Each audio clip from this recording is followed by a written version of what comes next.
ನಮಸ್ಕಾರ ಗುರು. ನಮಸ್ಕಾರ ಆಚಾರ್ಯ. ನಮಸ್ಕಾರ ಗುರುಗಳೇ. ನಮಸ್ಕಾರ. ನಮಸ್ಕಾರ ಗುರುಗಳಿಗೆ.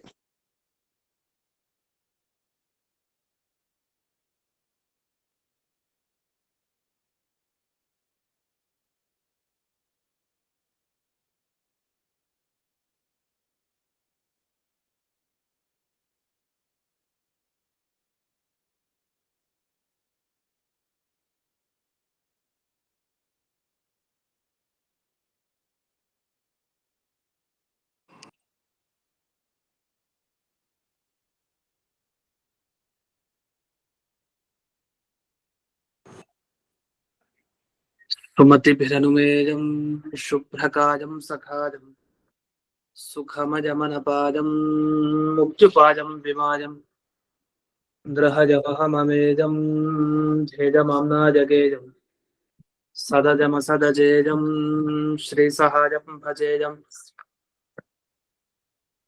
ತಪಸ್ವಾಧ್ಯಾಯ ಶುಶ್ರೂಷಾ ಕೃಷ್ಣಪೂಜಾರತಂ ಮುನಿಂ ವಿಶ್ವೇಶಮಿಷ್ಟತಂ ವಂದೇ ಪರಿಮ್ರಾಟ್ ಚಕ್ರವರ್ತಿನಂ. ಶ್ರೀ ಗುರುಭ್ಯೋ ನಮಃ. ಹರಿ ಓಂ. ಶ್ರೀಪತ್ತೇ ನಿತ್ಯಾ ಗಣಿತ ಗುಣವಾಣಿಕ್ಯ ವಿಶದ ಪ್ರಭಾಜಾಲೋಲ್ಲಾಸೋಪಹತ ಸಕಲಾವತ್ಯ ತಮಸೆ ಜಗಜ್ಜನ್ಮಸ್ಥೇಮ ಪ್ರಳಯ ರಚನಾಶೀಲ ವಪುಷೆ ನಮೋ ಶೇಷಾಂನಾಯ ಸ್ಮೃತಿ ಹೃದಯ ದೀಪ್ತಾಯ ಹರದೆ ಯೇನ ಪ್ರಾದುರಭಾವಿ ಭೂಮಿ ವನಜೇ ವಿಸ್ತಾರಿಗೋ ಸಂತತಿ ಪ್ರಾಬೋಧಿಶ್ರುತಿ ಪಂಕಜಂ ಕರುಣಯಾ ಪ್ರಕಾಶಿತತ್ವಂ ಪರಂ ಧ್ವಾಂತಂ ಧ್ವಂಸಮನಾದಿ ಸಾಧುನಿಕರಶ್ಚಾಕಾರಿ ಸನ್ಮಾರ್ಗಗಃ ತೇನಂ ವ್ಯಾಸದಿವಾಕರೇಣ ಸತತಂ ಅಪ್ಯಾಜಿ ಮೇ ಮಾನಸಂ ವ್ಯಾಪ್ತಿ ಯಸ್ಯ ನಿಜೇ ನಿಜೇನ ಮಹಸಾ ಪಕ್ಷೇ ಸಪಕ್ಷೇ ಸ್ಥಿತಿಃ ವ್ಯಾವೃತ್ತಿಶ್ಚ ವಿಪಕ್ಷತೋಥ ವಿಷದೆ ಸತ್ಯನ್ನ ವೈಬಾಧಿತೆ ನೈವಾಸ್ತಿ ಪ್ರತಿಪಕ್ಷಯುಕ್ತಿರತುಲಂ ಶುದ್ಧಂ ಪ್ರಮಾಣಂ ಸಮೇ ಪೂಜಾತ್ ತತ್ತ್ವವಿನಿರ್ಣಯಾಯ ಭಗವಾನ್ ಆನಂದತೀರ್ಥೋ ಮುನಿಃ ಭವತಿ ಯದನುಭಾವಾತ್ ತೇಡಮೂಕೋऽಪಿ ವಾಗ್ಮಿ ಜಡಮತಿರಪಿ ಜಂತುರ್ಜಾಯತೆ ಪ್ರಾಜ್ಞಮೌಲಿಃ ಸಕಲವಚನಚೇತೋ ದೇವತಾ ಭಾರತೀ ಸ ಮಮ ವಚಸಿ ನಿಧತ್ತಾಂ ಸನ್ನಿಧಿಂ ಮಾನಸೇ ಚ ರಮಾ ನಿವಾಸೋಚಿತವಾಸಭೂಮಿಃ ಸನ್ಯಾಯ ರತ್ನಾವಲಿ ಜನ್ಮಭೂಮಿಃ ವೈರಾಗ್ಯಭಾಗ್ಯೋ ಮಮ ಪದ್ಮನಾಭತೀರ್ಥಾಮೃತಾಬ್ಧಿರ್ಭವತಾದ್ವಿಭೂತ್ಯೈ ಪದವಾಕ್ಯ ಪ್ರಮಾಣಜ್ಞಾನ್ ಪ್ರತಿವಾದಿ ಮದಚ್ಛಿದಃ ಶ್ರೀಮದಕ್ಷೋಭ್ಯತೀರ್ಥಾಖ್ಯಾನುಪತಿಷ್ಠೇ ಗುರೂನ್ ಮಮ ಶ್ರೀಮದಾನಂದತೀರ್ಥಾದಿ ಸನ್ಮನಃ ಸರಸೀ ಭುವಿ ಅನುವ್ಯಾಖ್ಯಾನ ನಲಿನೇ ಚಂಚರೀಕತಿಮೇ ಮನಃ ನ ಶಬ್ದಾಬ್ಧೌ ಗಾಢಾಃ ನ ಚ ನಿಗಮ ಚರ್ಚಾಸು ಚತುರಾಃ ನ ಚ ನ್ಯಾಯೇ ಪ್ರೌಢಾಃ ನ ಚ ವಿದಿತ ವೇದ್ಯಾಪಿ ವಯಂ ಪರಂ ಶ್ರೀಮತ್ಪೂರ್ಣ ಪ್ರವಚಿ ಗುರುಕಾರುಣ್ಯ ಸರಣಿಂ ಪ್ರಪನ್ನಾಮಾನ್ಯಾಸ್ಮಃ ಕಿಮಪಿ ಚ ವದಂತೋಪಿ ಮಹತಾಂ. ಓಂ ನಾರಾಯಣಂ ನಿಖಿಲ ಪೂರ್ಣ ಗುಣೈಕದೇಹಂ ನಿರ್ದೋಷಮಪ್ಯತಪಮಪ್ಯಖಿಲೈಃ ಸುವಾಕ್ಯೈಃ ಅಸ್ಯೋದ್ಭವಾದಿದಮಶೇಷ ವಿಶೇಷತೋಪಿ ವಂದ್ಯಂ ಸದಾ ಪ್ರಿಯತಮಂ ಮಮ ಸನ್ನಮಾಮಿ. ಕುಪಿತಾ ಹಿ ಪಣಚ್ಛಾಯಾ ಸಮೀಕೃತ್ಯ ಪರಂ ಸುಖಂ ಸೇವಂತೆ ಯತ್ಪದಂ ಧೀರಾಸ್ತಂ ಭಜೆ ವಲ್ಲಭಂ ಶ್ರಿಯಃ. ಈಗ 171ನೆಯ ಸುಧಾಮೂಲ ಸ್ಯಾದೇತತ್ ಅಂದ್ರೆ ಅವ್ರದ್ದು ಒಂದಿಷ್ಟು ಪ್ರಶ್ನೆಗಳಿದೆ, ಬೌದ್ಧರ ಪ್ರಶ್ನೆ. ಅದನ್ನ ಜಯತೀರ್ಥರೇ ಪ್ರಶ್ನೆ ಮಾಡಿಕೊಂಡು ಅದಕ್ಕೆ ಆಚಾರ್ಯರು ಏನು ಉತ್ತರ ಕೊಟ್ಟಿದ್ದಾರೆ ಆ ಭಾಗವನ್ನ ಹೇಳ್ತಾರೆ. ಅಂದ್ರೆ ಇಲ್ಲಿ ಶೈಲಿ ಹೇಗಿರುತ್ತೆ ಗ್ರಂಥದಲ್ಲಿ, ಆಚಾರ್ಯರು ಮನಸ್ಸಿನಲ್ಲಿ ಕೆಲವು ಪ್ರಶ್ನೆಗಳನ್ನು ಇಟ್ಕೊಂಡಿರ್ತಾರೆ, ಆ ಪ್ರಶ್ನೆಗೆ ಉತ್ತರ ಮಾತ್ರ ಬರಿತಾ ಹೋಗ್ತಾ ಇರ್ತಾರೆ. ಹಾಗಾದ್ರೆ ಉತ್ತರ ಬರದ್ಮೇಲೆ ಆ ಪ್ರಶ್ನೆ ಯಾವ ತರ ಇರ್ಬೇಕು, ಆ ಪ್ರಶ್ನೆ ಸರಿಯಾಗಿದ್ರೆ ಅದನ್ನ ನೋಡ್ಕೊಂಡು ಆಚಾರ್ಯ ಉತ್ತರ ಕೊಟ್ಟಿರ್ತಾರೆ. ಹಾಗಾದ್ರೆ ಆ ಪ್ರಶ್ನೆಯನ್ನ ನಿರ್ಮಾಣ ಮಾಡ್ಬೇಕಲ್ಲ, ಉತ್ತರ ನೋಡಿ ಪ್ರಶ್ನೆ ಬರಿಬೇಕು, ಈ ತರದ ಪ್ರಶ್ನೆ ಅಂತ. ಅದ್ ಬಹಳ ಕಷ್ಟ. ಯಾಕೆ ಕಷ್ಟ ಅಂದ್ರೆ, ನಾವು ಮಾಮೂಲಿ ಅಂತೆ ಗೈಡಲ್ಲಿ ನೋಡ್ತೀವಿ, ಉತ್ತರ ಇದ್ರೆ ಪ್ರಶ್ನೆ ಬರೆಯೋದು ಸುಲಭ ಅಲ್ವಾ ಅಂತ ನಮ್ಗೆ ಅನಿಸ್ಬೋದು. ಆದ್ರೆ ಆಚಾರ್ಯರ ಮಾತುಗಳ ಅರ್ಥ ಮಾಡ್ಕೊಳ್ಳೋದೇ ಕಷ್ಟ. ಹಿಂದೂ ಮುಂದಕ್ಕೆ ಸಂಬಂಧ ಬೇಗ ಗೊತ್ತಾಗಲ್ಲ, ತುಂಬಾ ಯೋಚನೆ ಮಾಡ್ಬೇಕು, ಲಿಂಕ್ ಸಿಗಲ್ಲ ಕೆಲವು ಸರಿ. ಆದ್ರೆ ಅದಕ್ಕೆ ಸಂಬಂಧಪಟ್ಟ ಹಾಗೆ ಒಂದು 500 ಪ್ರಶ್ನೆ 600 ಪ್ರಶ್ನೆ ಅಷ್ಟೆಲ್ಲ ಇರುತ್ತೆ ಒಂದೊಂದು ಭಾಗಗಳನ್ನ ನೋಡ್ತಾ. ಅಷ್ಟೊಂದು ಪ್ರಶ್ನೆಯನ್ನ ಜಯತೀರ್ಥರು ಮಾಡಿದ್ದಾರೆ ಅಂದ್ರೆ ಇನ್ನೆಷ್ಟು ವಿಮರ್ಶೆ ಮಾಡಿರ್ಬೇಕು. ಆ ಎಲ್ಲಾ ಪ್ರಶ್ನೆಗಳಿಗೆ ಆಚಾರ್ಯರ ಒಂದೇ ಮಾತು ಉತ್ತರ ಕೊಡ್ತಾ ಇದೆ. ಅಂತ ಹೇಳಿ ಅವರು ವರ್ಣನೆ ಮಾಡ್ತಾರೆ. ಇದು ತುಂಬಾ ಅದ್ಭುತ ವ್ಯಾಖ್ಯಾನ ಸುಧಾದಲ್ಲಿ. ಈಗ ಒಂದ್ ಮಾತು ಬಂತು, ಯದ್ ಇದಾನಿಂ ಕಥಂನ ಸಹ, ಒಂದ್ ವೇಳೆ ಹೀಗಾದ್ರೆ ಇವಾಗ ಯಾಕೆ ಆಗ್ಬಾರ್ದು ಅಂತ ಇಷ್ಟೇ ಅರ್ಥ ಇದಕ್ಕೆ ಆಚಾರ್ಯದ ಅನುವ್ಯಾಖ್ಯಾನಕ್ಕೆ. ಮೋಕ್ಷ ಕಥಂ ಚನ ಭವೇತ್, ಮೋಕ್ಷ ಯಾಕೆ ಆಗ್ಬಾರ್ದು, ಯದಿದಾನಿಂ ಕಥಂನ ಸಹ, ಒಂದ್ ವೇಳೆ ಈಗ್ಲೇ ಇತ್ತು ಅಂದ್ರೆ ಯಾಕೆ ಆಗ್ಬಾರ್ದು, ಒಂದ್ ವೇಳೆ ಈಗ್ಲೇ ಇತ್ತು ಅಂದ್ರೆ ಯಾಕೆ ಆಗ್ಬಾರ್ದು ಅನ್ನೋದಕ್ಕೆ ಏನ್ ಅರ್ಥ ಈಗ? ಹೀಗಂದ್ರೆ ಒಂದ್ ವೇಳೆ ಈಗಿರೋದು ಅಂದ್ರೆ ಯಾವ್ದಿರೋದು, ಅಥವಾ ಏನ್ ಆಗ್ಬಾರ್ದಿತ್ತು, ಇದನ್ನೆಲ್ಲ ಯೋಚಿಸ್ಬೇಕು. ಸಾಮಾನ್ಯವಾಗಿ ಹಿಂದಿನ ವಾಕ್ಯ ನೋಡಿದ್ರೆ ಗೊತ್ತಾಗುತ್ತೆ. ಇದುವರೆಗೆ ಏನು ಹೇಳಿದ್ರು ಅನುವ್ಯಾಖ್ಯಾನದಲ್ಲಿ ಶೂನ್ಯ ಪರಿಜ್ಞಾನ, ಶೂನ್ಯದ ಒಂದು ಧ್ಯಾನ, ಶೂನ್ಯದ ಬಗ್ಗೆ ಜ್ಞಾನ ಎಷ್ಟಿರತ್ತೋ ಅಂತವನ್ಗೆ ಮೋಕ್ಷ ಆಗತ್ತೆ. ಹಾಗಾದ್ರೆ ಈಗ ಯಾಕೆ ಮೋಕ್ಷ ಆಗ್ತಾ ಇಲ್ಲ ಹಾಗಾದ್ರೆ ಅಂತ ಇಲ್ಲಿ ಆಚಾರ್ಯರು ಉತ್ತರ ಕೊಡ್ತಾ ಇದ್ದಾರೆ. ಆದ್ರೆ ಇದ್ರ ಹಿನ್ನೆಲೆಯಲ್ಲಿ ಬೌದ್ಧರು ಏನ್ ಪ್ರಶ್ನೆ ಮಾಡ್ಬೋದು ನಮ್ಗೆ, ಆ ಪ್ರಶ್ನೆಗಳನ್ನ ಸರಿಗ್ ಮಾಡ್ತಾರೆ. ಬೌದ್ಧರು ಹೀಗೆ ಯೋಚಿಸಿರ್ಲಿಕ್ಕಿಲ್ಲ. ಆ ತರ ಚೆನ್ನಾಗಿ ಬೌದ್ಧ ಮತದಲ್ಲಿ ನಿಂತು ಒಂದು ಪಕ್ಷ ಏನೇನ್ ಮಾತಾಡ್ಬೋದು, ಪ್ರಶ್ನೆ ಮಾಡಬಹುದು, ಆ ಎಲ್ಲ ಪ್ರಶ್ನೆಯನ್ನ ಮಾಡಿ ಜಯತೀರ್ಥರು ಅದಕ್ಕೆ ಉತ್ತರ ಕೊಡ್ತಾ ಇದ್ದಾರೆ ಆಚಾರ್ಯರ ಮಾತಿನ ಮುಖಾಂತರ. ಅದೇನು ಅಂತ ನೋಡ್ತಾ ಹೋಗೋಣ. ಮೊದಲಿಗೆ ಅವರ ಸಿದ್ಧಾಂತದಲ್ಲಿ ಶೂನ್ಯ ಜ್ಞಾನದಿಂದ ಮೋಕ್ಷ ಅಂತ ಯಾಕೆ ಒಪ್ಪಿದ್ದಾರೆ ಅಂತ, ಅವರ ಸಿದ್ಧಾಂತದಲ್ಲಿ ಏನೂ ಇಲ್ಲ, ಒಂದು ದಿವಸ ಶೂನ್ಯ ಈ ಜಗತ್ತು, ಆಗ ಅವನು ಮೋಕ್ಷವನ್ನ ಪಡಿತಾನೆ. ಇಂಥ ಜ್ಞಾನ ಬಂದಾಗ ವಸ್ತುತಃ ಅವನೇ ಇಲ್ಲ, ಯಾರು ಹೀಗೆ ಧ್ಯಾನ ಮಾಡ್ಬೇಕು ಅಂತ ಅವನು ಇಲ್ಲ, ಯಾಕೆ ಅವನು ಶೂನ್ಯನೇ.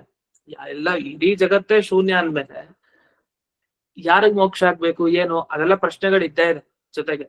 ಆದ್ರೂ ಅದೆಲ್ಲ ಪಕ್ಕಕ್ಕಿಟ್ಟು ಅವರ ಪ್ರಕಾರ ಸಂಸಾರ ಬಂಧನ ಒಬ್ಬನಿಗಾಯ್ತು. ಒಬ್ಬ ಸಂಸಾರಕ್ಕೆ ಸಿಗಾಕೊಂಡ ಒಬ್ಬ ಜೀವ. ಯಾಕೆ ಬಂದ ಈ ಸಂಸಾರಕ್ಕೆ? ಮೊದಲು ಅವನಿಗೆ ಬಂಧನ ಆಗಿತ್ತು ಅಂದ್ರೆ ಏನು, ಕಟ್ಟಾಕಿರೋದಂದ್ರೆ, ಈಗ ನಾವು ಸಂಸಾರದಲ್ಲಿದ್ದೀವಿ, ನಮ್ಮನ್ನ ಯಾರು ಕಟ್ಟಾಕಿದಾರ? ಯಾರು ಕಟ್ಟಾಕಿಲ್ಲ, ಓಡಾಡ್ಕೊಂಡು ಆರಾಮಾಗಿದ್ದೀವಿ. ಮತ್ತೆ ಸಂಸಾರ ಬಂಧನ ಆಗಿದೆ, ನಮ್ಗೆ ಬಂಧನ ಆಗಿದೆ, ಬಂಧನ ಆಗಿದೆ, ಬರೀ ಮಾತಲ್ಲ ಆಯ್ತಷ್ಟೇ. ನಿಜವಾಗ ನಮ್ಗೆ ಏನ್ ಕಟ್ಟಾಕ್ದಾಗಿದೆ, ಜೀವನದಲ್ಲಿ ಆರಾಮಾಗಿಲ್ವಾ ಅಂದ್ರೆ ಹಾಗಲ್ಲ. ಅಜ್ಞಾನ ಇದೆಯಲ್ಲ, ಈ ಅಜ್ಞಾನನೇ ದೊಡ್ಡ ಬಂಧನ ನಮ್ಗೆ. ಮತ್ತೆ ನಮಗೆ ಸ್ವಾತಂತ್ರ್ಯ ಇಲ್ವಲ್ಲ, ನಾವು ಏನ್ ಅನ್ಕೊಳ್ತೀವೋ ಅದನ್ನ ಮಾಡ್ಲಿಕ್ಕೆ ನಮ್ ಕೈಲಿ ಆಗ್ತಾ ಇಲ್ವಲ್ಲ, ಇದೇ ಬಂಧನ. ನಮ್ಮ ಇಚ್ಛೆಗೆ ತಕ್ಕ ಹಾಗೆ ಏನು ನಡೀತಾ ಇಲ್ಲ, ಆಗ್ತಾ ಇಲ್ಲ, ಅದೇ ಬಂಧನ. ಈ ಸಂಸಾರದ ಬಂಧನ ಏನಿದೆ ಇದನ್ನ ಕಳ್ಸ್ಕೊಳ್ಬೇಕು. ಯಾಕೆ ಬಂದಿದೆ ಇದು, ಈ ಬಂಧನ ಅಂದ್ರೆ ಏನು? ಇದನ್ನ ಬೌದ್ಧರ ಪ್ರಕಾರ ತಿಳಿಸ್ತಾರೆ. ಏನಂದ್ರೆ ಸಂವೃತಿ ನಾಮಕ ಅಜ್ಞಾನ ನಿಮಿತ್ತೋ ಅಧ್ಯಾಸ, ಇದು ಬಂಧನ. ಬೌದ್ಧರ ಪ್ರಕಾರ ಸಂಸಾರ ಬಂಧನ ಅಂದ್ರೆ ಏನು? ಸಂಸಾರ ಬಂಧನ, ಸಂಸಾರದಲ್ಲಿ ಬಂಧಿತನಾಗಿದ್ದಾನೆ, ಸಿಗಾಕೊಂಡಿದ್ದಾನೆ ಅಂದ್ರೆ ಏನರ್ಥ? ಸಂವೃತಿ ನಾಮಕ ಅಜ್ಞಾನ ನಿಮಿತ್ತೋ ಅಧ್ಯಾಸ. ಅಧ್ಯಾಸ ಅಂದ್ರೆ ಭ್ರಮೆ ಅಂತ ಅರ್ಥ. ಇವ್ರೇನ್ ಹೇಳಿದ್ರು ಅಂದ್ರೆ ಬೌದ್ಧರು ನಮ್ಗೆ, ಇದೆಲ್ಲ ನೀವು ಸಂಸಾರದಲ್ಲಿ ಬಂಧಿತರಾಗಿದ್ದೀರಿ, ನಾನ್ ಸಿಕ್ಕಾಕೊಂಡ್ಬಿಟ್ಟಿದ್ದೀನಿ ಸಂಸಾರಕ್ಕೆ ಬಂದು, ನಾವು ಮೋಕ್ಷದಲ್ಲಿ ಇಲ್ಲ ಅಂತೆಲ್ಲ ನೀವು ಅನ್ಕೊಂಡಿದ್ದೀರಲ್ಲ, ಈ ಬಂಧನ ಇದೆ ಅಂತ. ಈ ಬಂಧನ ಅನ್ನೋದೇ ಒಂದು ಭ್ರಮೆ. ಬಂಧನ ಅನ್ನೋದೇ ಭ್ರಮೆ ಅಂದ್ಮೇಲೆ ವಸ್ತುತಃ ಈ ಬಂಧನ ಇಲ್ವೇ ಇಲ್ಲ. ಮತ್ ಇದೇ ಇದೆ ಅಂತ ತಿಳ್ಕೊಂಡಿದಾರಲ್ಲ, ಅದೇ ಭ್ರಮೆಯಲ್ಲಿ ತೋರ್ತಾ ಇದೆ ನಿಮ್ಗೆ. ವಸ್ತು ನೀವು ಭ್ರಮೆಯಲ್ಲಿದ್ದೀರಿ, ಇದೇನಿಲ್ಲ. ಯಾಕೆ ಭ್ರಮೆ ಬಂತು? ಅದಕ್ಕೇನ್ ಕಾರಣ? ಅದಕ್ಕೆ ಅಜ್ಞಾನ ಕಾರಣ. ಈಗ ಹಗ್ಗ ನೋಡಿ ಹಾವು ಅಂತ ಯಾಕೆ ತಿಳ್ಕೊಂಡ್ರಿ? ಹಗ್ಗ ಅಂತ ಸರಿಯಾಗಿ ಜ್ಞಾನ ಇಲ್ಲ, ಹಗ್ಗದ ಬಗ್ಗೆ ಅಜ್ಞಾನ ಇದೆ, ಹಾಗಾಗಿ ಅದನ್ನ ಹಾವು ಅಂತ ತಿಳ್ಕೊಂಡಿದ್ದೀರಿ. ಹಾಗಾದ್ರೆ ಭ್ರಮೆಯಲ್ಲಿ ನಮ್ಗೆ ಏನೇ ಒಂದ್ ವಸ್ತು ಗೊತ್ತಾಗ್ಬೇಕು ಅಂದ್ರೆ ಹಿಂದೆ ಅಜ್ಞಾನ ಇತ್ತು, ಅದ್ರ ಬಗ್ಗೆ ಸರಿ ಜ್ಞಾನ ಇಲ್ಲ, ಅದಕ್ಕೆ ಅಜ್ಞಾನ ಬಂತು. ನಮ್ಗೀಗ ವೇದಾಂತದ ವಿಷಯ, ಉಪನಿಷತ್ತಿನ ವಿಷಯ, ಯಾವ್ದೋ ಒಂದು ಸ್ತೋತ್ರ ಭಾಗದ ಅರ್ಥ ಗೊತ್ತಾಗ್ತಾ ಇಲ್ಲ, ಯಾಕೆ? ಅಜ್ಞಾನ ಇದೆ. ಅವಾಗ ಏನ್ ಮಾಡ್ತೀವಿ? ನಮಗ್ ಗೊತ್ತಿರೋ ಶಬ್ದ ಇಟ್ಕೊಂಡು ಏನೇನೋ ಅರ್ಥ ಹೇಳ್ತಾ ಇರ್ತೀವಿ. ಅಜ್ಞಾನದಿಂದ ಭ್ರಮೆನೇ ಜಾಸ್ತಿ ಎಷ್ಟೋ ವಿಷಯದಲ್ಲಿ. ಹಾಗೆ ಸಂಸಾರದಲ್ಲಿ ನಮಗೆ ಬಂಧನ ಆಗಿರೋದೇ ಒಂದು ದೊಡ್ಡ ಭ್ರಮೆ ಅಂತ ಹೇಳ್ತಾರೆ. ಹಾಗಾದ್ರೆ ಭ್ರಮೆ ಅಂತ ಆದ್ರೆ ಇದೆಲ್ಲ ಸುಳ್ಳಲ್ವಾ? ಹೌದು, ಶೂನ್ಯ, ಏನಿಲ್ಲ, ಅದೇ ಸತ್ಯ ಅಂತ ಹೇಳ್ತಾರೆ. ಆದ್ರೆ ಅಜ್ಞಾನ ಯಾವ ಅಜ್ಞಾನ ಅಂದ್ರೆ ಅದಕ್ಕೊಂದು ಹೆಸರು ಕೊಡ್ತಾರೆ, ಸಂವೃತಿ ಅಂತ. ಸಂವೃತಿ ಅಂದ್ರೆ ಚೆನ್ನಾಗಿ ನಿಮ್ಮನ್ನ ಈಗ ಒಂದು ಮುಚ್ಚಳ ಹಾಕಿ ಒಂದು ಒಬ್ಬರನ್ನ ಬಚ್ಚಿಟ್ರೆ ಒಳಗಡೆ, ಏನೋ ಒಂದು ಪ್ರಾಣಿನೋ ಏನೋ ಒಂದು ಮುಚ್ಚಳದ ಒಳಗಡೆ ಹಾಕಿ, ಅದು ಒಂದು ಡಬ್ಬಿಯಲ್ಲಿ ಹಾಕಿ ಮೇಲೆ ಮುಚ್ಚಳ ಹಾಕಿ ಬಚ್ಚಿಟ್ಟ ಹಾಗೆ ನಮ್ಮನ್ನ ಒಂದು ಮುಚ್ಚಳ ಬಚ್ಚಿಟ್ಬಿಟ್ಟಿದೆ ಒಳಗಡೆ, ಹೊರಗ್ ಬರ್ಲಿಕ್ಕೆ ಆಗ್ತಾ ಇಲ್ಲ. ಅದು ಯಾವ ಮುಚ್ಚಳ? ಅದು ಅಜ್ಞಾನ. ಅದಕ್ಕೇನ್ ಹೆಸರು? ಸಂವೃತಿ. ಸಂವರಣ ಮಾಡೋದು ಅಂದ್ರೆ ಚೆನ್ನಾಗಿ ಮುಚ್ಚಾಕೊಡೋದು ಅಂತ ಅರ್ಥ. ಸಂವರಣ ಮಾಡಿದೆ. ಆವರಣ, ಸಂವರಣ, ಅನಾವರಣ ಅಂತ ಹೇಳ್ತೀವಿ. ಅನಾವರಣ ಅಂದ್ರೆ ಆವರಣ ಇಲ್ಲ. ಅನಾವರಣಗೊಳಿಸೋದು ಅಂದ್ರೆ ಪ್ರಕಟ, ಎಲ್ರಿಗೂ ಗೊತ್ತಾಗೋ ತರ ಪ್ರಕಟಗೊಳಿಸೋದು ಅಂತ. ಅನಾವರಣಗೊಳಿಸಿದ್ದಾರೆ ಅಂತೆಲ್ಲ ಹೇಳ್ತೀವಲ್ಲ ಕನ್ನಡದಲ್ಲಿ. ಆವರಣ ಮತ್ತೆ ಸಂವರಣ, ಸಂವೃತಿ ಎಲ್ಲ ಒಂದೇ ಅರ್ಥ ಕೊಡೋದು. ಚೆನ್ನಾಗಿ ಮುಚ್ಚಿಕೊಂಡಿರೋದು ಅಂತ ಅರ್ಥ. ಈ ಅಜ್ಞಾನ ಏನ್ ಮಾಡ್ತಾ ಇದೆ, ಬಂಧನ ಜೀವನಿಗಿದೆ ಅಂತ ತೋರಿಸ್ತಾ ಇದೆ, ವಸ್ತುತಃ ಇಲ್ಲ, ಇದೊಂದು ಭ್ರಮೆ. ಹಾಗಾದ್ರೆ ಮುಖ್ಯ ನಾವೇನ್ ಮಾಡ್ಬೇಕಂದ್ರೆ ಈ ಅಜ್ಞಾನ ಹೋಗಿಸ್ಕೊಳೋದ್ ಮುಖ್ಯ. ಈಗ ಅವನಿಗೆ ಹಗ್ಗ ಅಂತ ತಿಳಿಯೋದ್ ಮುಖ್ಯ. ಅಲ್ಲಿ ಹಾವು ಇಲ್ಲ ಅಂತ ಗೊತ್ತಾಗತ್ತೆ. ಯಾವಾಗ ಗೊತ್ತಾಗತ್ತೆ? ಹಗ್ಗನ ಸರಿಯಾಗಿ ತಿಳ್ಕೊಂಡ್ರೆ. ಹಗ್ಗವನ್ನ ಸರಿಯಾಗಿ ತಿಳ್ಕೊಂಡ್ರೆ ಅವನಿಗೆ ಹಗ್ಗದ ಬಗ್ಗೆ ಇರೋ ಅಜ್ಞಾನ ಹೋಗುತ್ತೆ. ಅಜ್ಞಾನ ಹೋದ ಕೂಡಲೇ ಅಲ್ಲಿ ಹಾವಿದೆ ಅಂತ ಅನ್ನೋ ಜ್ಞಾನವು ಹೊರಟೋಗುತ್ತೆ. ಹಾಗಾದ್ರೆ ಮುಖ್ಯವಾಗಿ ಏನ್ ಬೇಕಂದ್ರೆ ಅಜ್ಞಾನದಿಂದ ಹುಟ್ಟಿರೋದು ಹೋಗ್ಬೇಕು ಅಂದ್ರೆ ಅಜ್ಞಾನವನ್ನ ಮೊದಲು ತೆಗಿಬೇಕು. ಈಗ ಒಂದು ವಿಷವೃಕ್ಷ ಇತ್ತು. ಆ ಮರ ವಿಷವೃಕ್ಷದ ಹತ್ರ ಹೋಗಿ ಯಾವ್ಯಾವ ಜನರು ಹಣ್ಣನ್ ತಿಂತಾರೋ ಅವರೆಲ್ಲ ಸಾಯ್ತಾ ಇದ್ರು. ಅದಕ್ಕೇನ್ ಮಾಡ್ಬೇಕು? ಅಯ್ಯೋ ಈ ಮರದಲ್ಲಿ ಹಣ್ಣಿರೋದ್ ಬೇಡ ಅಂತೆಲ್ಲ ಹಣ್ಣನ್ ಮಾತ್ರ ಕಿತ್ತಾ ಇದ್ರೆ ಉಪಯೋಗ ಇಲ್ಲ. ಯಾಕೆಂದ್ರೆ ಆ ವಿಷವೃಕ್ಷದ ಎಲೆ ತಿಂದ್ರು ಸಾಯ್ತಾನೆ, ಮತ್ತೆ ಆ ಹಣ್ಣು ಮತ್ತೆ ಬರ್ತಾ ಇರುತ್ತೆ. ಅದಕ್ಕೇನ್ ಮಾಡ್ಬೇಕು? ವಿಷವೃಕ್ಷವನ್ನೇ ತೆಗಿಬೇಕು, ಮೂಲನೇ ತೆಗಿಬೇಕು. ಯಾಕೆಂದ್ರೆ ಆ ಹಣ್ಣು ಬರ್ತಾ ಇರೋದು ಯಾವ ಕಾರಣಕ್ಕೆ? ಎಲೆ ಎಲ್ಲ ಇರೋದು ಯಾವ್ದಕ್ಕೆ? ಈ ಮರ ಇರೋದಕ್ಕೆ. ಈ ಮರವನ್ನೇ ಬುಡ ಸಮೇತ ಕಿತ್ತಿದ್ರೆ ಆಗ ಅದ್ರಲ್ಲಿ ಬರುವಂತಹ, ಅದರಿಂದ ಉಂಟಾದ ಹಣ್ಣಾಗ್ಲಿ, ಅದ್ರಲ್ಲಿ ಬಂದ ಎಲೆ ಆಗ್ಲಿ, ಏನ್ ಬೇಕಾದೆಲ್ಲ ಹೋಯ್ತು ಅಂತ ಅರ್ಥ. ಹಾಗಾದ್ರೆ ಮೂಲ ಕಾರಣ ಏನಿದೆ ಅದನ್ನ ಕಿತ್ತು ಹಾಕ್ಬೇಕು. ಈಗ ಸದ್ಯಕ್ಕೆ ನೋಡ್ತಾ ಇರೋದಲ್ಲ. ಈಗ ಅಂದ್ರೆ ಯಾರೋ ಒಬ್ಬ ತಪ್ಪು ಮಾಡ್ದಾಗ ಈಗ ಆ ಟೈಮಲ್ಲಿ ಶಿಕ್ಷೆ ಕೊಡೋದಲ್ಲ, ಅವನು ಯಾಕೆ ಹೀಗ್ ಮಾಡ್ದ, ಮೂಲ ಕಾರಣ ಏನು, ಅಲ್ಲಿ ಬುಡ ಸಮೇತ ಕಿತ್ತು ಹಾಕ್ಬೇಕು. ಆಗ ಇನ್ ಮುಂದೆ ಅವನೇನು ತಪ್ಪೇ ಮಾಡ್ಬೇಕು. ಆತರ ಇಲ್ಲಿ ಬಂದಿರೋ ಬಂಧನ ಅಂದ್ರೆ ಭ್ರಮೆ ನಿಜ. ಈ ಭ್ರಮೆ ಹೋಗ್ಬೇಕು ಅಂದ್ರೆ ಇದು ಬಂದಿದ್ಯಾಕೆ? ಅಜ್ಞಾನ. ಅಜ್ಞಾನವನ್ನ ಹೇಗಾದ್ರೂ ಮಾಡಿ ಹೋಗ್ಸಿದ್ರೆ ಅಜ್ಞಾನ ತನ್ನ ಕೆಲಸ ಯಾವತ್ತೂ ಮಾಡಲಕ್ಕೆ ಅಜ್ಞಾನನೇ ಇರಲ್ವಲ್ಲ. ಹಾಗಾದ್ರೆ ಅಜ್ಞಾನ ಹೋಗ್ಸೋದು ಮುಖ್ಯ. ಅಜ್ಞಾನ ಹೇಗೆ ನಿವೃತ್ತಿ ಆಗುತ್ತೆ, ಅದು ಹೇಗೆ ಹೋಗೋದು ಅಂದ್ರೆ ಶೂನ್ಯ ಜ್ಞಾನ ಸಂಪಾದನೆ ಮಾಡ್ಬೇಕು. ಯಾವಾಗ ಶೂನ್ಯಂ ಅಂತ ಜ್ಞಾನ ಬರುತ್ತೋ ನಿಮಗೆ, ಆಗ ನಿಮಗೆ ಶೂನ್ಯದ ಬಗ್ಗೆ ಇರೋ ಅಜ್ಞಾನ ಹೋಯ್ತು. ಶೂನ್ಯದ ಬಗ್ಗೆ ಇರೋ ಅಜ್ಞಾನ ಹೋದ್ಮೇಲೆ ನಿಮಗೆ ಸಂಸಾರ ಇದೆ, ನನಗ್ ಬಂಧನ ಆಗಿದೆ, ಈ ಭ್ರಮೆನೂ ಹೊರಟೋಗುತ್ತೆ. ಹಾಗಾದ್ರೆ ಇದೆಲ್ಲ ಏನಂದ್ರೆ ಕನಸು ಅಷ್ಟೇ. ಒಂದ್ ರೀತಿ ಕನಸಿನಲ್ಲಿ ನಾವೆಲ್ಲ ನೋಡ್ತೀವಲ್ಲ, ನೋಡಿದಾಗ ಅದೆಲ್ಲ ಇದ್ದಾಗ ಅನ್ಸತ್ತಷ್ಟೇ. ಎಷ್ಟು ನಿಮಿಷ? ಒಂದ್ ಸ್ವಲ್ಪ ಹೊತ್ತಷ್ಟೆ. ಆ ಒಂದ್ ಸ್ವಲ್ಪ ಹೊತ್ತು ಕೂಡ ನಮ್ಗೆ ಏನೋ ಜಾಸ್ತಿ ಆದಾಗ ಅನ್ಸತ್ತೆ.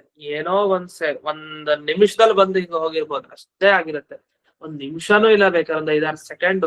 ಆದ್ರೆ 5-6 ಸೆಕೆಂಡ್ ನಮ್ಗೆ ಏನೋ ದೊಡ್ಡ ಒಂದು ಮುಕ್ಕಾಲು ದಿವಸ, ವರ್ಷಾನುಗಟ್ಟೆ ನಾವೇನೋ ಮಾಡ್ತಾ ಇದ್ವಿ ಏನೋ ತರ ಜ್ಞಾನ ಬರುತ್ತೆ. ವಸ್ತುತಃ ಏನಿಲ್ಲ, ಇದೆಲ್ಲ ಸುಳ್ಳು ಬೇರೆಯವ್ರ ಪ್ರಕಾರ. ಹಾಗಾದ್ರೆ ಕನಸಲ್ಲಿ ಕಾಣೋದೆಲ್ಲ ಸುಳ್ಳು. ಸುಮ್ನೆ ಆಗ ಕಾಣತ್ತಷ್ಟೇ, ಏನೇನೋ ಕಾಣತ್ತೆ. ಅದೇ ತರ ಈ ಜಗತ್ತನ್ನು ನಾವು ಏನ್ ನೋಡ್ತಾ ಇದೀವಿ, ಸುತ್ತಮುತ್ತಲು ನಾವೇನ್ ಜನರಿದ್ದೀವಿ, ಇದೆಲ್ಲ ಶೂನ್ಯ, ಇದ್ಯಾವ್ದು ಇಲ್ಲ, ಎಲ್ಲ ಕಾಣಿಸ್ತಾ ಇರೋದಷ್ಟೇ. ಇದು ಕೂಡ ಕನಸ್ ತರ. ಒಂದ್ ದಿವ್ಸ ಕನಸು ಇಲ್ಲ ಅಂತ ಗೊತ್ತಾಗತ್ತಲ್ಲ, ಅದೇನ್ ಒಂದ್ ದಿವ್ಸ ಏನ್ ಬೇಡ, ಮಲ್ಕೊಂಡ್ವಿ, ಎಚ್ಚರ ಆದ ಕೂಡಲೇ ಗೊತ್ತಾಯ್ತು, ಹೇಯೋ ಇದೆಲ್ಲ ಕನಸು, ಏನಿಲ್ಲ. ಆ ಥರನೇ ಈ ಜಗತ್ತು ಕೂಡ ಕನಸಿನ ತರ ಒಂದು ದಿವ್ಸ ಏನು ಇರಲ್ಲ ಅಂತ ಗೊತ್ತಾಗ್ಬಿಡುತ್ತೆ. ಅದೇ ಶೂನ್ಯಾವಸ್ಥೆ ಅಂತ ಅನ್ಸ್ಕೊಡುತ್ತೆ. ಅದ್ರಿಂದ ಇದೆಲ್ಲ ಶೂನ್ಯಂ ಅಂತ ಅನ್ಕೊಳ್ತಾ ಇರ್ಬೇಕು. ಹೇಗ್ ಕನಸ್ ಬಿದ್ದವನು ಅನ್ಕೊಳ್ತಾನಲ್ವಾ, ಕನಸ್ನಲ್ಲಿ ಇದ್ದದ್ದು ಏನು ಇಲ್ವೇ ಇಲ್ಲ ಜಗತ್ನಲ್ಲಿ. ಯಾಕೆ ಕನಸಿಂದ ಎದ್ಮೇಲೆ ನಾನು ಆಚೆ ಈಚೆ ನೋಡಿದ್ರೆ ನಾನು ಇನ್ನೂ ಇಲ್ಲೇ ನನ್ನ ರೂಮಲ್ಲೇ ಮಲ್ಕೊಂಡಿದ್ದೀನಿ. ನಾ ಏನ್ ಸ್ವರ್ಗಲೋಕಕ್ಕೂ ಹೋಗಿಲ್ಲ, ಬೇರೆ ಯಮಲೋಕಕ್ಕೂ ಹೋಗಿಲ್ಲ, ಯಾರು ನಾನು ಹೊಡೆದೂ ಇಲ್ಲ. ನಾನ್ ನನ್ ಮನೇಲೇ ಇದ್ದೀನಿ, ಅವ್ರ ಮನೇಲೇ ಇದ್ದಾರೆ. ಇದೆಲ್ಲ ಸುಳ್ಳು, ಇದೆಲ್ಲ ಕಾಲ್ಪನಿಕ ಅಂತ ಹೇಳ್ತೀವಲ್ಲ, ಅದೊಂದು ಅಧ್ಯಾಸ, ಭ್ರಮೆ ಅಂತ ಹೇಳ್ತೀವಲ್ಲ ಕನಸಿನಲ್ಲಿ. ಅದೇ ತರ ನಿಜ ಜೀವನವನ್ನ ಭ್ರಮೆ ಅಂತ ಹೇಳಲಿಕ್ಕೆ ಹೊರಟಿದ್ದಾರೆ ಬೌದ್ಧರು. ನೀವು ಕನಸನ್ ಕಾಣ್ಕೊಂಡು ಬರೀ ಕನಸು ಅಂತ ಇದ್ರಿ, ನನಸು ಕೂಡ ಭ್ರಮೆನೆ, ಇದು ಕೂಡ ಸುಳ್ಳು. ಹಾಗಾದ್ರೆ ಸತ್ಯ ಯಾವುದು? ಶೂನ್ಯ ಮಾತ್ರ ಸತ್ಯ, ಅದು ಒಂದೇ ಇರೋದು ಸತ್ಯ ವಸ್ತು, ಯಾರು ಇಲ್ಲ ಅಂತ. ಇದೇ ಅವರ ದೊಡ್ಡ ಸಿದ್ಧಾಂತ. ಈ ಸಿದ್ಧಾಂತವನ್ನ ಕೂಡಿಸ್ಲಿಕ್ಕೆ ಅವರು ಶೂನ್ಯಂ ಅಂತ ಯಾವಾಗ ಧ್ಯಾನ ಮಾಡ್ತಾ ಕೂತಿರ್ಬೇಕು. ತತಃ ತನ್ಮೂಲೋ ಬಂಧಾಧ್ಯಾಸೋಪಿ ಇದೆ ಕಿಮ ಚೇತನತ್ವಾದಿ ಕಂಕರಿಷ್ಯತಿ. ಹಾಗಾಗಿ ಅವರ ಆಕ್ಷೇಪ ಒಟ್ಟಿಷ್ಟೇ, ಅಜ್ಞಾನ ಹೋಗ್ಬೇಕು, ಜ್ಞಾನ ಬಂದ್ರೆ ಅಜ್ಞಾನ ಹೋಗುತ್ತೆ. ಇದು ಮತ್ತೆ ಅದೇ ವಾದ ಹಿಂದಿನವ್ರು ವಾದ ಮಾಡಿದ್ರಲ್ಲ ಜೈನ ಮತದವರು, ಅದೇ ತರ ವಾದ ಇವ್ರದ್ದು. ಇವ್ರು ಏನಂತಾರೆ ಅಂದ್ರೆ ಅಜ್ಞಾನ ಹೋಗ್ಬೇಕು ಅಂದ್ರೆ ಜ್ಞಾನ ಸಾಕು ಅಂತ ಹೇಳ್ತಾರೆ. ಇಲ್ಲೇ ಎಲ್ಲ ಸಿಗಾಕೊಳ್ಳೋದು. ಯಾಕೆಂದ್ರೆ ಅಜ್ಞಾನ ಹೋಗ್ಲಿಕ್ಕೆ ಜ್ಞಾನ ಸಾಕಾಗಲ್ಲ, ದೇವರ ಅನುಗ್ರಹನೂ ಬೇಕು ಮುಂದೆ. ಯಾಕೆ? ಮೋಕ್ಷಕ್ಕೆ ಹೋಗ್ಬೇಕಲ್ಲ. ದೇವರು ಅಂತ ಒಬ್ಬ ಬೇಕು, ಅವನ ಪ್ರಸಾದ ಆಗ್ಬೇಕು, ಅವನೇ ಮೋಕ್ಷ ತಂದುಕೊಡೋದು. ಇಲ್ಲ ಅಂದ್ರೆ ಶೂನ್ಯ ಜ್ಞಾನ ಅಂದ್ರೆ ಇದೊಂದು ಜಡಕ್ಕೆ ನಮಗೆ ಮೋಕ್ಷ ಕೊಡುವಂತ ಶಕ್ತಿ ಇರೋದು. ಮೋಕ್ಷ ಕೊಡ್ಲಿ, ಯಾಕೆ ಅಷ್ಟೊಂದು ಟೈಮ್ ತಗೊಳುತ್ತೆ ಈ ಜಡ? ಈಗ ಜಡಕ್ಕೇನ್ ಬುದ್ಧಿ ಇದೆಯಾ? ಇಲ್ಲ, ಇವನಿಗ್ ಮೋಕ್ಷ ಕಳಿಸ್ಬಾರ್ದು, ಇವನ್ ಮಾತ್ರ ನಾ ಮೋಕ್ಷಕ್ಕೆ ಕರ್ಕೊಂಡು ಹೋಗ್ತೀನಿ ಅಂತ. ಯಾಕೆ? ಶೂನ್ಯ ಜ್ಞಾನ ಎಲ್ರಿಗೂ ಇದೆ, ಎಲ್ಲಾ ಬೌದ್ಧರಿಗೂ ಶೂನ್ಯ ಜ್ಞಾನ ಇದೆ. ಆದ್ರೆ ಒಬ್ಬೊಬ್ರು ಮಾತ್ರ ಮೋಕ್ಷಕ್ಕೆ ಹೋಗ್ತಾರೆ, ಎಲ್ರು ಹೋಗಲ್ಲ. ಯಾಕೆ? ಆ ತಾರತಮ್ಯ ಯಾಕೆ? ತಾರತಮ್ಯ ಮಾಡ್ಬೇಕು ಅಂದ್ರೆ ಒಬ್ಬರ ಬಗ್ಗೆ ದ್ವೇಷ, ಒಬ್ಬರ ಬಗ್ಗೆ ಪ್ರೀತಿ ಎಲ್ಲ ಇರ್ಬೇಕು. ಪ್ರೀತಿ ಇದ್ದವ್ರ ಮೇಲೆ ಬೇಗ ಮೋಕ್ಷ ಕಳಿಸೋಣ ಅಂತ ಕಳಿಸ್ತಾರೆ. ಇಲ್ಲ, ದ್ವೇಷ ಇದ್ರೆ ಇನ್ನೂ ಇರಿಸೋಣ ಇಲ್ಲೇ ಭೂಮಿ ಮೇಲೆ ಅಂತ. ಆದ್ರೆ ಈ ತರ ದ್ವೇಷ ಆಗ್ಲಿ ಪ್ರೀತಿ ಆಗ್ಲಿ ಈ ಶೂನ್ಯ ಜ್ಞಾನಕ್ಕಿರಲ್ಲ. ಅದ್ರ ಹಿಂದೆ ಯಾರೋ ಒಬ್ಬ ದೇವರು ಅಂತ ಬೇಕು. ಆ ದೇವರು ಅನುಗ್ರಹ ಮಾಡ್ಬೇಕು ಅವನ ಕರ್ಮ ನೋಡ್ಕೊಂಡು. ಅದು ಬೇರೆ, ನಮ್ಮ ಸಿದ್ಧಾಂತಕ್ಕೆ ಬಂದ್ವಿ ನಾವಾಗ. ಹಾಗಾದ್ರೆ ಇವ್ರ ಸಿದ್ಧಾಂತದಲ್ಲೇನು? ಶೂನ್ಯ ಜ್ಞಾನ ಬಂದವ್ರಿಗೆ ಅಜ್ಞಾನ ಹೊರಟೋಗತ್ತೆ, ತಕ್ಷಣ ಮೋಕ್ಷ ಆಯ್ತು. ಮೋಕ್ಷ ಆಯ್ತು ಅಂದ್ರೆ ಏನರ್ಥ? ಏನೂ ಇರಲ್ಲ ಅನ್ನೋದೇ ಮೋಕ್ಷ ಅಷ್ಟೇ. ಅದಾಯ್ತು ಅಂತ ಅಭಿಪ್ರಾಯ. ಅದ್ರಿಂದ ಏನಾಯ್ತು? ಶೂನ್ಯ ಜ್ಞಾನ ಜಡನೋ ಅದು ಚೇತನನೋ ಅದು ಇರ್ಲಿ, ಏನ್ ಬೇಕಾರಾಗ್ಲಿ, ಅಂತೂ ಶೂನ್ಯ ಜ್ಞಾನ ಬಂದವನಿಗೆ ಅಜ್ಞಾನ ಹೋಗುತ್ತೆ, ಆಗ ಬಂಧನ ಕಳಿಸುತ್ತೆ, ಮೋಕ್ಷ ಸಿಗತ್ತೆ. ಇಷ್ಟೇ. ಅದಕ್ಕೆ ಹೇಳಿದ್ರು ನಚ ಏವಂ ಭಾವನಾ ವೈಯರ್ಥ್ಯಂ. ಅಲ್ಲ, ಎಲ್ಲಾ ಶೂನ್ಯ ಜ್ಞಾನನೇ ಮಾಡ್ಕೊಡೋದಿದ್ರೆ ಶೂನ್ಯ ಧ್ಯಾನ ಯಾಕೆ ಮಾಡ್ಬೇಕು? ಜ್ಞಾನದಿಂದಲೇ ಎಲ್ಲ ಸಿಗೋದಿದ್ರೆ ಧ್ಯಾನದ ಅವಶ್ಯಕತೆ ಏನು? ಈಗ ದೇವರ ಜ್ಞಾನದಿಂದಲೇ ನಮಗೆ ಅನುಗ್ರಹ ಆಗೋದಿದ್ರೆ ಎಲ್ಲ, ದೇವ್ರ ಬಗ್ಗೆ ಯಾಕೆ ಧ್ಯಾನ ಮಾಡ್ಬೇಕು? ಧ್ಯಾನ ಬೇರೆ, ಜ್ಞಾನ ಬೇರೆ ಅಂತ ತಲೆಯಲ್ಲಿ ಇಟ್ಕೊಂಡು ಮಾತಾಡ್ತಾ ಇದ್ದಾರೆ. ಯಾಕಂದ್ರೆ ಜ್ಞಾನ ಅಂದ್ರೆ, ಈಗ ನಾವು ಈ ಬ್ರಹ್ಮಸೂತ್ರವನ್ನು ಓದಿದ್ವಿ, ಪಾಠ ಕೇಳಿದ್ವಿ, ಜ್ಞಾನ ಬಂತು ನಮ್ಗೆ. ಇಷ್ಟು ಸಾಕ ದೇವರ ಅನುಗ್ರಹ ಆಗ್ಲಿಕ್ಕೆ? ಸಾಕಾಗಲ್ಲ. ದೇವರ ಬಗ್ಗೆ ಇದನ್ನ ತಿಳ್ಕೊಂಡ್ವಲ್ಲ, ತಿಳ್ಕೊಂಡ್ಮೇಲೆ ಇದನ್ನೇ ಮನನ ಮಾಡಿ ಮಾಡಿ ಮಾಡಿ ಮತ್ತೆ ಅಭ್ಯಾಸ ಮಾಡ್ತಾ ಇರ್ಬೇಕು. ಆಗ ಅದನ್ನ ಧ್ಯಾನ ಅಂತ ಕರೀತಾರೆ. ಆ ಧ್ಯಾನ ಮಾಡಿದ್ಮೇಲೆ ದೇವರ ಅನುಗ್ರಹ ಆಗುತ್ತೆ. ಹಾಗಾದ್ರೆ ಜ್ಞಾನ ಬೇರೆ, ಧ್ಯಾನ ಬೇರೆ. ಇವ್ರು ಹೇಳೋದು ಶೂನ್ಯ ಜ್ಞಾನನೇ ನಮಗೆ ಮೋಕ್ಷ ತಂದು ಕೊಡುತ್ತೆ ಅಂದ್ರೆ ಧ್ಯಾನ ಯಾಕೆ? ಶೂನ್ಯ ಧ್ಯಾನ ಬೇಡವಲ್ಲ ಅಂದ್ರೆ ಅದಕ್ಕೆ ಹೇಳ್ತಾರೆ ನಚ ಏವಂ ಭಾವನಾ ವೈಯರ್ಥ್ಯಂ. ಇಲ್ಲೆಲ್ಲ ಧ್ಯಾನ ಅನ್ನೋ ಶಬ್ದವನ್ನ ಬಳಸಲ್ಲ, ಅದ್ರ ಬದಲು ಭಾವನಾ ಅಂತ ಬಳಸ್ತಾರೆ. ಭಾವನಾ ಅಂದ್ರೆ ಧ್ಯಾನ ಮಾಡೋದು ಅಂತ ಅರ್ಥ. ಹಾಗಾದ್ರೆ ಈ ಧ್ಯಾನ ಮಾಡೋದು ವ್ಯರ್ಥ ಆಯ್ತಲ್ವಾ? ಇಲ್ಲ, ಅದು ಸಾರ್ಥಕ. ಯಾಕೆ ಅಂದ್ರೆ ಅಸಂಭಾವನಾ ವಿಪರೀತ ಭಾವನಾ ನಿವೃತ್ತ್ಯರ್ಥತ್ವ.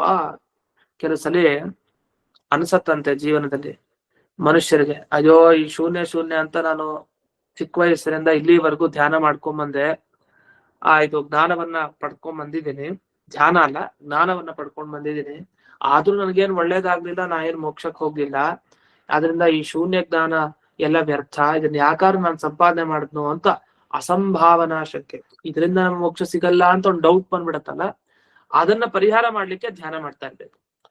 ಇವಾಗ ದೇವರ ಜ್ಞಾನನೂ ನಮಗಿದೆ, ಏನ್ ದೇವ್ರ ಇದಾನೆ ಅಂತ ಗೊತ್ತು, ಎಲ್ಲಾ ಗೊತ್ತು, ಇಷ್ಟಾದ್ರೂ ಕೂಡ ಕಷ್ಟ ಏನೋ ಇದು ಹೋಗ್ತಾ ಇದೆಯಾ? ಇಲ್ಲ, ಕಷ್ಟ ಬರ್ತಾನೆ ಇದೆ, ಮತ್ತೇನು ಉಪಯೋಗ? ಹಾಗಲ್ಲ. ಅದಕ್ಕೇನ್ ಮಾಡ್ಬೇಕು? ದೇವ್ರ ಧ್ಯಾನ ಮಾಡ್ತಾ ಇರ್ಬೇಕು. ಧ್ಯಾನ ಮಾಡ್ದಷ್ಟು ಅಲ್ಲೇ ತೃಪ್ತಿಗೊಂಡು ಅವನಿಗೆ ದುಃಖ ಬಂದಿತ್ತು, ಅವನು ದುಃಖ ಅಂತ ಅನ್ಕೊಳ್ಳೋದೇ ಇಲ್ಲ, ಹಂಗ ಆಗ್ಬಿಡತ್ತೆ, ಆ ಸ್ಥಿತಿಗೆ ಹೋಗ್ಬಿಡ್ತಾನೆ. ಹಾಗಾದ್ರೆ ಧ್ಯಾನ ಮಾಡೋದರ ಉಪಯೋಗ ಎಲ್ಲಿ ಇದೆ? ಜ್ಞಾನದಲ್ಲಿ ಕೆಲವು ಸರಿ ಸಂಶಯ ಬರುತ್ತೆ, ಆ ಸಂಶಯ ಹೋಗಿಸ್ಲಿಕ್ಕೆ ಧ್ಯಾನ ಬೇಕೇ ಬೇಕು. ಮತ್ತೆ ವಿಪರೀತ ಭಾವನೆ ಇರುತ್ತೆ. ವಿಪರೀತ ಭಾವನೆ ಅಂದ್ರೆ, ಅಯ್ಯೋ ಈ ಶೂನ್ಯ ಜ್ಞಾನದಿಂದ ಯಾರು ಮೋಕ್ಷಕ್ಕೆ ಹೋಗಿಲ್ಲ, ಯಾರು ಹೋಗಲ್ಲ. ಅಲ್ಲ, ಅದು ಮೋಕ್ಷಕ್ಕೆ ಹೋಗ್ತಾರೆ. ಯಾಕೆ? ಶೂನ್ಯ ಧ್ಯಾನ ಮಾಡಿ ಮಾಡಿ ಮಾಡಿ ಆಗ ಅವ್ರಿಗೊಂದು ವಿಲಕ್ಷಣ ಅನುಭವ ಆಗುತ್ತೆ, ಅದನ್ನ ಗೊತ್ತಾಗುತ್ತೆ. ದೇವರ ಜ್ಞಾನದಿಂದ ಏನ್ ಒಳ್ಳೇದಾಗಿದೆ ಆಗತ್ತೆ. ದೇವರ ಧ್ಯಾನ ಮಾಡಿ ಮಾಡಿ ಏನಾಗತ್ತೆ ಅಂದ್ರೆ ಅವನಲ್ಲಿರುವಂತಹ ವಿಪರೀತ ಜ್ಞಾನ ಆಗ್ಲಿ, ಅವನ ಹತ್ರ ಇರುವಂತಹ ಸಂಶಯ ಆಗ್ಲಿ ಎಲ್ಲ ದೂರಕ್ಕೆ ಹೋಗುತ್ತೆ. ಇಷ್ಟೆಲ್ಲ ಹೇಳಿದ್ರು. ಅದರಿಂದ ಏನಾಯ್ತು ಅಂದ್ರೆ ಬೌದ್ಧರು ನಮಗೆ ಏನ್ ತೋರಿಸ್ಕೊಟ್ರು ಅಂದ್ರೆ ಶೂನ್ಯ ಜ್ಞಾನ ಪ್ರತಿಯೊಬ್ಬ ವ್ಯಕ್ತಿಗೆ ಬೇಕೇ ಬೇಕು. ಯಾಕೆಂದ್ರೆ ಶೂನ್ಯದ ಬಗ್ಗೆ ಅಜ್ಞಾನ ಇರೋ ವ್ಯಕ್ತಿಗೆ ಶೂನ್ಯ ಜ್ಞಾನವನ್ನು ತಂದುಕೊಂಡಾಗ ಮಾತ್ರ ಹೋಗುತ್ತೆ ಅಜ್ಞಾನ. ಹಾಗಾದ್ರೆ ಶೂನ್ಯ ಜ್ಞಾನ ಬೇಕು. ಯಾವಾಗ ಅಜ್ಞಾನ ಹೋಯ್ತು, ಆ ಅಜ್ಞಾನದಿಂದ ಬಂದ ಈ ಸಂಸಾರ ಬಂಧನನೂ ಹೋಯ್ತು, ಅವ್ನು ಮೋಕ್ಷಕ್ಕೆ ಹೋಗ್ತಾನೆ ಅಂತ ಅರ್ಥ. ಇಷ್ಟೆಲ್ಲ ವರ್ಣಿಸಿದ್ರಲ್ಲ, ಮೈ ವಂ ಅಂತಾರೆ ಜೈತೀರ್ಥರು, ಇದು ಸರಿಯಲ್ಲ ಅಂತ. ಇದು ಹಾಗಲ್ಲ, ಹೀಗಲ್ಲ, ಮೈ ವಂ ಅಂದ್ರು. ಯಾಕೆ? ಬಂಧಸ್ಯ ಅಧ್ಯಸ್ತದಾಯಾಹಸ್ತತ್ವಾತ್. ಸಂಸಾರ ಬಂಧನ ಭ್ರಮೆ ಅಂದ್ರೆ ಅದು ಸುಳ್ಳು. ಯಾರು ಹೇಳಿದ್ ನಿಮ್ಗೆ ಬಂಧನ ಸುಳ್ಳು ಅಂತ? ಯಾರು ಹೇಳಿದ್ದು? ಕಟ್ಟಾಕಿರೋದ್ ನಿಜ, ನಾವಿಲ್ಲಿ ನಿಜವಾಗಿಯೇ ಸಿಗಾಕೊಂಡಿದೀವಿ ಸಂಸಾರದಲ್ಲಿ. ನೀವು ಬಂಧನ ಸುಳ್ಳು ಅಂತ ಹೇಳೋದು ತಪ್ಪು, ಅದನ್ನ ನಾವು ಒಪ್ಪಲ್ಲ. ಅದ್ರ ಹಿಂದೆನೆ ನಾವು ಇದ್ರ ಬಗ್ಗೆ ವಿಸ್ತಾರವಾಗಿ ಖಂಡನೆ ಮಾಡಿದೀವಿ. ಮತ್ ಅದೇ ಮಾತನ್ನ ನಮ್ ಮುಂದೆ ಬಂದು ಹೇಳ್ತೀರಲ್ಲ, ಅಂತ ಬೌದ್ಧರಿಗೆ ಈ ಉತ್ತರವನ್ನ ಜಯತೀರ್ಥರು ಕೊಡ್ತಾರೆ. ಅಲ್ಲ ಹಾಗಾದ್ರೆ ಬಂಧ ಮಿಥ್ಯಾತ್ವ ನಿರಾಸ ಅಂತ ಅದನ್ನ ಕರೀತಾರೆ. ಬಂಧ ಮಿಥ್ಯಾತ್ವ ನಿರಾಸ ಅಂದ್ರೆ ಸಂಸಾರ ಬಂಧನೆ ಮಿಥ್ಯಾ ಸುಳ್ಳು ಅಂತ ಹೇಳುವಂತ ವಾದ, ಅದನ್ನ ನಿರಾಕರಣೆ ಮಾಡಿದ್ದಾರೆ. ಎಲ್ಲಿ ಮಾಡಿದ್ದಾರೆ ಅಂದ್ರೆ ಜಿಜ್ಞಾಸಾಧಿಕರಣದಲ್ಲೇ, ಅಂದ್ರೆ ಮೊದಲನೇ ಸೂತ್ರ ಓಂ ಓಂ ಅಥಾತೋ ಬ್ರಹ್ಮ ಜಿಜ್ಞಾಸ ಓಂ, ಈ ಬ್ರಹ್ಮ ಸೂತ್ರದ ವಿಚಾರ ಮಾಡ್ಬೇಕಾದ್ರೆ ಬಂಧನ ನಮಗಿರೋದು ಸುಳ್ಳಲ್ಲ, ಅದು ಸತ್ಯ ಅಂತ ಹೇಳಿದ್ದಾರೆ. ಸುಳ್ಳು ಅಂತ ಯಾರು ಹೇಳಿದ್ದಾರೆ? ಭ್ರಮೆ ಅಂತ ಯಾರು ಹೇಳಿದ್ದಾರೆ? ಭ್ರಮೆ ಅಂದ್ರೆ ಭ್ರಮೆಗೆ ತೋರೋದು, ಭ್ರಮೆಯಲ್ಲಿ ತೋರ್ತಾ ಇರೋದು ಅಂತ ಇದು ವಿಷಯ. ಅದನ್ನು ಮುಂದೆ ವಿಸ್ತಾರವಾಗಿ ಇನ್ನೊಮ್ಮೆ ನೋಡೋಣ. ಅನೇಕ ಸಲ ಹೇಳಿದ್ರೆ ಆ ವಿಷಯವನ್ನು. ಭ್ರಮೆ ಅಂದ್ರೆ ಭ್ರಮೆಯಲ್ಲಿ ತೋರೋ ವಿಷಯ. ಈಗ ಹಾವಿನ ಭ್ರಮೆ ಬಂತು, ಹಾವಿನ ಭ್ರಮೆಯಲ್ಲಿ ಏನ್ ತೋರ್ತಾ ಇದೆ? ಹಾವು ತೋರ್ತಾ ಇದೆ. ಹಾವಿನ ಭ್ರಮೆಗೆ ಹಾವು ವಿಷಯ ಅಂತ ಕರಿತೀನಿ. ಯಾವುದೇ ಒಂದು ಜ್ಞಾನ ಬರ್ಲಿ ಅದಕ್ಕೊಂದು ವಸ್ತು ಇರುತ್ತೆ ವಿಷಯವಾಗಿ, ಆತರ ಆಯ್ತು. ಇಲ್ಲಿ ಬಂಧ ಮಿಥ್ಯಾತ್ವವಾದ ಎಲ್ಲಿ ಖಂಡನೆ ಮಾಡಿದೀವಿ ಅಂದ್ರೆ ಅದ್ವೈತವಾದ, ಅದ್ವೈತ ಮತದವರು ಬಂಧವನ್ನ ಮಿಥ್ಯಾ ಅಂತ ಹೇಳ್ತಾರೆ. ಆದ್ರೆ ಅವರು ಮಿಥ್ಯಾ ಅನ್ನೋ ಶಬ್ದಕ್ಕೆ ಬೇರೆ ಅರ್ಥ ಹೇಳ್ತಾರೆ. ಸುಳ್ಳು ಅಂತ ಹೇಳಲ್ಲ, ಅದಕ್ಕೆ ಇನ್ನೊಂದು ಅರ್ಥ ಕೊಡ್ತಾರೆ. ಸುಳ್ಳು ಅಲ್ಲ, ಸತ್ಯವೂ ಅಲ್ಲ, ಅಂತಹ ಒಂದು ವಿಲಕ್ಷಣವಾದ ವಸ್ತು, ಸುಳ್ಳು ಅಲ್ಲದ ಸತ್ಯವೂ ಅಲ್ಲದ ಒಂದು, ಅದೇ ಬಂಧನ ಅಂತ ಕರೀತಾರೆ. ಆದ್ರೆ ಅದನ್ನ ಖಂಡನೆ ಮಾಡ್ತೀವಿ, ಅನಿರ್ವಚನೀಯ ಅಂತ ಇನ್ನೊಂದು ಶಬ್ದದಿಂದ ಹೇಳ್ತಾರೆ. ಆದ್ರೆ ಅದು ಸರಿ ಇಲ್ಲ ಅಂತ ಖಂಡನೆ ಹಿಂದಕ್ಕೆ ಮಾಡಾಗಿದೆ. ಸಂಸಾರ ಬಂಧನ ಸತ್ಯ, ಅದು ಸುಳ್ಳಲ್ಲ ಅಂತ ವರ್ಣನೆಯನ್ನು ಮಾಡಾಗಿದೆ. ಅದಕ್ಕೆ ಪ್ರಮಾಣಗಳನ್ನು ಕೊಟ್ಟಿದ್ದೀವಿ ಹಿಂದೆ ವಿಸ್ತಾರವಾಗಿ. ನೀವು ಅದೇ ತರ ಹೇಳ್ತಾ ಇದ್ದೀರಿ ಬೌದ್ಧರು. ಅಂದ್ರೆ ಇದನ್ನ ಏನ್ ತೋರಿಸ್ಕೊಟ್ರು ಅಂದ್ರೆ ಬೌದ್ಧವಾದಕ್ಕೂ ಅದ್ವೈತ ದರ್ಶನದ ವಾದಕ್ಕೂ ಸಾಮ್ಯ ಇದೆ, ಹೋಲಿಕೆ ಇದೆ. ಹಾಗ ಅವರು ಬಂಧ ಸುಳ್ಳು ಅಂತ ಹೇಳ್ತಾರೆ, ಬಂಧನ ಸುಳ್ಳು. ಇವರು ಬಂಧನವನ್ನ ಸುಳ್ಳು ಅಂತ ಹೇಳ್ತಾರೆ. ಯಾಕೆ? ಇಬ್ಬರ ಪ್ರಕಾರನೂ ಜಗತ್ತಿಲ್ಲ, ಇಬ್ಬರ ಪ್ರಕಾರನೂ ಜಗತ್ತಿಲ್ಲ. ಬೌದ್ಧರ ಪ್ರಕಾರನೂ ನಾವು ಕಾಣೋ ಜಗತ್ತಿಲ್ಲ, ಅದ್ವೈತ ದರ್ಶನದ ಪ್ರಕಾರನೂ ನಾವು ಕಾಣುವಂತಹ ಜಗತ್ತಿಲ್ಲ. ಇದು ಈಗ ಮಾತ್ರ ತೋರ್ತಾ ಇದೆ ಅಷ್ಟೇ, ಸ್ವಲ್ಪ ಕಾಲ ಅಷ್ಟೇ, ವೆಯ್ಟ್ ಮಾಡಿ ಅಷ್ಟೇ, ಆಮೇಲೆ ಒಂದ್ ದಿವಸ ಜಗತ್ತಿರಲ್ಲ ಅಂತ ಅವರು ತಮ್ಮ ಸಿದ್ಧಾಂತದಲ್ಲಿ ಹೀಗೆ ವೇದ ಪ್ರಮಾಣ ಇಟ್ಕೊಂಡು ಮಂಡಿಸಿದ್ದಾರೆ. ಇನ್ನೊಬ್ರು ವೇದ ಪ್ರಮಾಣ ಇಟ್ಕೊಳ್ದೆ ಮಂಡಿಸಿದ್ದಾರೆ ಅಂತ ವಿಷಯ ಒಂದೇ ಕೊನೆಗೆ. ಅದಕ್ಕೆ ನಾವೇನ್ ಮಾಡಿದ್ವಿ, ಅವ್ರನ್ನಾಗ ನಾವು ಖಂಡನೆ ಮಾಡಿದ್ವಿ, ಅವ್ರ ತರ ನಿಮ್ ಖಂಡನೂ ಆಯ್ತು ಅಂತ ನಾವು ಉತ್ತರ ಕೊಟ್ವಿ. ಇನ್ನೊಂದು ಒಪ್ಪೋಣ, ಆಯ್ತು ನೀವು ಶೂನ್ಯ ಜ್ಞಾನ ಪಡಿಲೇಬೇಕು, ಶೂನ್ಯ ಧ್ಯಾನ ಮಾಡ್ಬೇಕು, ಅಂಥವನಿಗೆ ಮೋಕ್ಷ ಸಿಗತ್ತೆ ಅಂತ ನಿಮ್ ಪಕ್ಷನೂ ಇಟ್ಕೊಳ್ಳೋಣ ಒಂದ್ ಪಕ್ಷ. ಹಾಗಿಟ್ಕೊಂಡ್ರು ಒಂದು ದೋಷ ಇದೆ. ಆ ದೋಷ ಕೊಡ್ಲಿಕ್ಕೋಸ್ಕರ ಯದಿದಾನೀಂ ಕಥನ್ನ ಸಹ ಅಂತ ಹೇಳಿ ಮಧ್ವಾಚಾರ್ಯರು ಮಾತನ್ನ ಹೇಳಿದ್ದಾರೆ. ಹಾಗಾದ್ರೆ ಇಷ್ಟೆಲ್ಲ ಮನಸ್ಸಿನಲ್ಲಿ ಇತ್ತ, ಇದು ನಮ್ಗೆ ಗೊತ್ತಾಗತ್ತೆ? ಆಚಾರ್ಯರ ಮನಸ್ಸಿನಲ್ಲಿತ್ತು, ಜಯತೀರ್ಥರ ಹೇಳ್ಲಿಕ್ಕೆ ಸಾಧ್ಯ. ಈ ಅಭಿಪ್ರಾಯವನ್ನ ಇಟ್ಟುಕೊಂಡು, ಅಂದ್ರೆ ಅವರಿಗೆ ದೋಷ ಬೇಕಾದಷ್ಟಿದ್ದೇ ಇದೆ, ಆದ್ರೂ ಇರ್ಲಿ ಆಯ್ತು ಅವನ್ ಪಕ್ಷ ಇಟ್ಕೊಂಡು ದೋಷ ಹೇಳೋಣ ಅಂತ ಹೇಳಿ ಆಚಾರ್ಯರು ಯದಿದಾನೀಂ ಕಥನ್ನ. ಹಾಗಾದ್ರೆ ಈಗ ಯಾಕೆ ಮೋಕ್ಷ ಆಗಿಲ್ಲ? ಶೂನ್ಯ ಜ್ಞಾನ ಯಾರಿಗೂ ಇಲ್ವಾ? ಈಗ ಎಷ್ಟ್ ಜನಕ್ಕಿದೆ? ಇದ್ದೇ ಇದೆ, ಯಾಕೆ ಈಗ ಮೋಕ್ಷಕ್ಕೆ ಹೋಗಿಲ್ಲ ಯಾರು ಅಂತ ಆಚಾರ್ಯರ ಪ್ರಶ್ನೆ. ಅವನೇನು ಉತ್ತರ ಹೇಳ್ತಾನೆ? ಉತ್ತರ ಹೇಳಿಕ್ ಕಷ್ಟ ಇದೆ, ಸಿಗಾಕಿಸ್ತಾನೆ. ಕೊನೆಗೂ ಅವನು ಏನೇನೋ ಮಧ್ಯಕ್ಕೆ ಮಾತುಗಳನ್ನ ಆಡಿದ್ರು, ಅದು ಸುಮ್ಮನೆ ಆಭಾಸದ ಮಾತು ಅಂತ ಸಮರ್ಥನೆ ಮಾಡ್ತಾರೆ ಜಯತೀರ್ಥರು. ಅದೇನು ಅನ್ನೋದನ್ನ ಮತ್ತೆ ನಾಳೆ ದಿವಸ ನೋಡೋಣ ಅಂತ ಹೇಳ್ತಾ ಇಂದಿನ ಪಾಠವನ್ನ ಸ್ಮನ್ ಗುರುವಂತರ್ಗತ ವ್ಯಾಸತೀರ್ಥ ಗುರುವಂತರ ಭಾರತೀಯ ರಮಣ ಮುಖ್ಯ ಪ್ರಾಣ ಅಂತರ್ಗತ ಶ್ರೀಮನ್ಮೂಲ ಗೋಪಾಲಗೆ ಅರ್ಪಣೆಯನ್ನು ಮಾಡಿ ಧನ್ಯವಾದ ಗುರುಗಳೇ. ನಮಸ್ಕಾರ. ಧನ್ಯವಾದಗಳು. ಹರೇ ನಮಃ.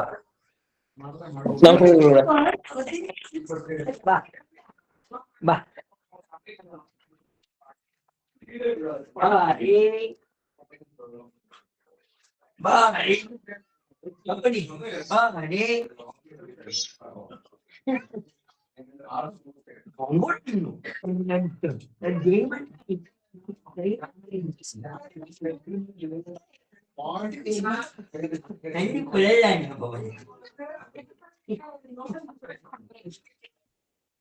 ಹೌದಾ?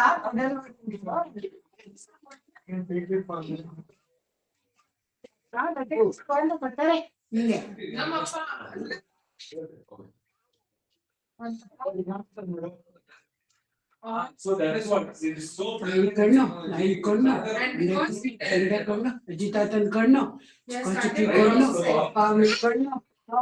ಲಚ್ಚು ಮಾಮ, ಆಮೇಲೆ ಪಕ್ಕುತಾತ ಶೋಭಾ ಆಂಟಿ ಕಣ್ಣು, ಆಮೇಲೆ